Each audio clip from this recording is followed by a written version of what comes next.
முருகனுக்கு அன்பளிப்பாக மேற்கொள்ளும் தவங்கள். முருகன் பக்தர்கள் தங்கள் பக்தியை வெளிப்படுத்தும் முக்கிய வழிகளில் ஒன்று தவம் மேற்கொள்வது.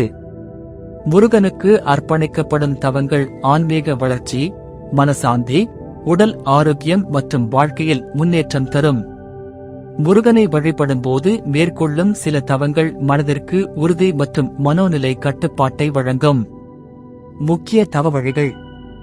முருகன் பக்தர்கள் வாழ்வில் அமைதி, நோய் நீக்கம், வேலைவாய்ப்பு, கல்வி முன்னேற்றம், குடும்ப அமைதி ஆகியவற்றிற்காக பல்வேறு தவ வழிகளை மேற்கொள்கிறார்கள். சில முக்கியமான தவமுறைகள். 1. காவடி எடுப்பது. முருகனை வழிபடுவதில் காவடி எடுத்துச் செல்வது மிக முக்கியமான தவமுறையாக கருதப்படுகிறது.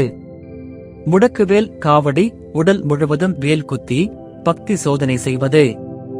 பால் காவடி, பால் நிரப்பிய பானைகளை கொண்டு சென்று முருகனுக்கு அபிஷேகம் செய்வது. அலங்கார காவடி, பக்தர்கள் பிரமாண்டமாக அலங்கரிக்கப்பட்ட காவடியை எடுத்து செல்கின்றனர். 2. விரதம் மேற்கொள்வது. முருகன் வழிபாட்டில் விரதம் முக்கியமான இடத்தை பெறுகிறது. கந்த சஷ்டி விரதம் 6 நாட்கள் முருகனை வழிபட்டு பூஜைகள் செய்ய வேண்டியது. தைப்பூசம் நோன்பு 7 முதல் 48 நாட்கள் வரை தூய்மையாக சர்வையாக தியானம் செய்தல். சந்தனக்காப்பு விரதம் மழை காலங்களில் சந்தனம் பூசிக்கொண்டு தவம் செய்தல். 3. மந்திர ஜெபம் மற்றும் வேல் வழிபாடு. ஓம் சரவணபவ தினமும் 108 முறை சொல்லி மனதிற்கு அமைதி பெறலாம். கந்த சஷ்டி கவசம், பக்தர்கள் தொந்தரவு நீங்கி வாழ்வில் நல்ல மாற்றம் ஏற்பட பிரார்த்திக்கிறார்கள்.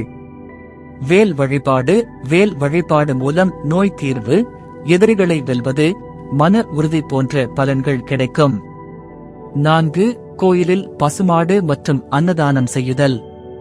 பசுமாடுகளுக்கு உணவளித்தல் பசுக்களை பாதுகாத்து முருகனின் அருளை பெறலாம்.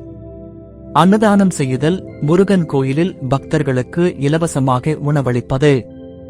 5. பழனி மலை ஏறுதல். பல பக்தர்கள் பழனி, திருத்தணி, திருச்செந்தூர் போன்ற கோயில்களுக்கு கால்நடையாக சென்று தவம் செய்கிறார்கள். சிலர் மலை முழுவதும் மண்டியிட்டு போகிறார்கள். இது உடலுக்கும் மனதிற்கும் கட்டுப்பாடு கொடுக்கும்.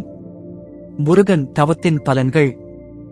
மன அமைதி மற்றும் ஆன்மீக உறுதி பெறலாம்.